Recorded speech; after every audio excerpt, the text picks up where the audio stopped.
চলে এলাম ফুলকো ফুলকো তেল পিঠে নিয়ে। দেখেন, তেল পিঠা অনেকের কাছে অনেক কঠিন মনে হয়, আমি আপনাদেরকে অনেক সহজ করে দেখাবো। এখানে আমি ডোটা করার জন্য নিয়েছি 2 কাপ চালের গুঁড়া, 1 কাপ ময়দা। আর ডোটা আমি দুধ দিয়ে করেছি, এটা আপনাদের পার্সোনাল ব্যাপার, কেউ পানি দিয়েও করতে পারেন। যাই হোক, ডোটা কিরকম হবে আমি তো দেখিয়ে দিলাম।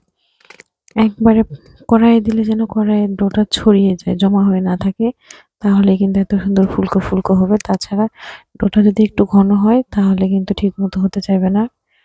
তেল পিঠাটা আসলে অনেকের হয় না, যে দেখেন প্রথমে এরকম হয়েছে, ওগুলো হচ্ছে ডোটা একটু স- ঘন বেশি ছিল বা ঘনত্বটা বেশি ছিল। তারপর দেখেন এই যে পারফেক্ট যেটা, সেটা আপনাদেরকে দেখিয়ে দিলাম। এই যে পাতলা হলে এই যে দেখেন ডোটা দেওয়ার পর কড়াই একা একাই ছড়িয়ে যাচ্ছে, তার মানে বুঝবেন যে ডোটা পারফেক্ট হয়ে গিয়েছে।